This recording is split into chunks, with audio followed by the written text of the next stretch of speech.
26 दिसंबर 2004 दुनिया की सबसे खतरनाक सुबहों में से एक ऐसी सुबह जब लोग उठे तो सब कुछ सामान्य था, लेकिन कुछ घंटों बाद समंदर ने ऐसा रूप लिया जिसे देखकर आसमान भी कांप उठा। आज हम बताएंगे वो बातें जो उस दिन किसी ने नहीं देखी और कई जो कभी बताई भी नहीं गई। कहते हैं हर सुनामी से पहले समंदर पीछे हटता है, लेकिन 2004 में वह इतना दूर चला गया कि कई लोग उसकी गहराई में पड़े जहाजों के ढांचे तक देख रहे थे। उन्हें पता नहीं था ये प्रकृति की सबसे डरावनी चेतावनी थी। और सिर्फ कुछ ही मिनटों बाद समंदर वापस लौटा, लेकिन जल बनकर नहीं, आग बनकर। सुबह के 7:58 पर इंडोनेशिया के सुमात्रा द्वीप के नीचे धरती अचानक फट गई। 9.1 तेजी का भूकंप इतना शक्तिशाली कि उसने समुद्र की गहराई में मौजूद पूरी टेक्टोनिक प्लेट को उठा दिया। धरती लगभग 1300 किलोमीटर तक गिर गई। जिस जगह यह दरार बनी वहां अरबों टन पानी अचानक ऊपर उठा और यहीं से मौत की लहरों का जन्म हुआ। इस विशाल लहर को सुनामी कहा जाता है। पर उस सुबह किसी को समझ ही नहीं आया कि असल खतरा अभी शुरू हुआ है।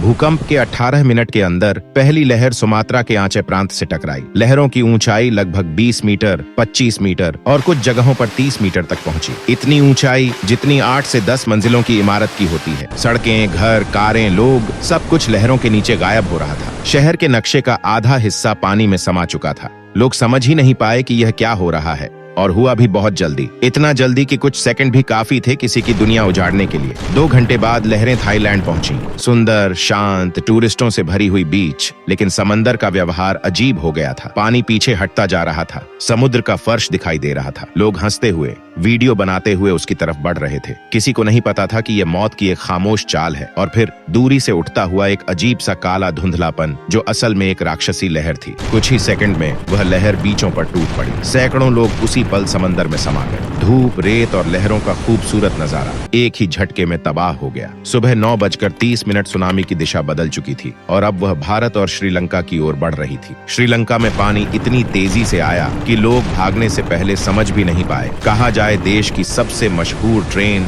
क्वीन ऑफ द सी पटरियों सहित समुद्र में बह गई। यह इतिहास की सबसे घातक ट्रेन दुर्घटना बन गई। भारत में तमिलनाडु के नागपट्टिनम, कडलूर और अंडमान निकोबार सबसे ज्यादा प्रभावित हुए। मछुआरों की बस्तियां, बच्चे खेलते मैदान, परिवारों के घर, कुछ भी नहीं बचा। लहरें आती रहीं, हर लहर पिछले से ज्यादा खतरनाक। कई गांव मानो कभी थे ही नहीं, ऐसा लगता था मानो समंदर ने सब कुछ निगल लिया हो। जब पानी पीछे हटने लगा, दृश्य किसी भयावह फिल्म जैसा था, पर यह फिल्म नहीं थी, यह हकीकत थी। 2,30,000 से ज्यादा मौतें, 20 लाख से अधिक लोग बेघर, 14 देशों में तबाही की लकीर, रेत पर बिखरी नाव, पेड़ों पर लटके वाहन और अपने परिजनों का नाम पुकारते हुए लोग। दुनिया कुछ मिनटों के इस प्रलय को समझने की कोशिश कर रही थी, लेकिन आंकड़े, आंसू और तस्वीरें सब बस एक ही बात कह रही थीं। प्रकृति हमेशा जीतती है। 2004 की सुनामी ने दुनिया को सिखाया कि समंदर जितना खूबसूरत है उतना ही खतरनाक भी। इस डिजास्टर के बाद इंडियन ओशन में एक एडवांस सुनामी वार्निंग सिस्टम लगाया गया। अब जब भी कहीं बड़ा भूकंप आता है, कुछ ही मिनटों में चेतावनी जारी हो जाती है, क्योंकि चेतावनी जान बचाती है। और वह 2004 में नहीं थी। 2004 इंडियन ओशन सुनामी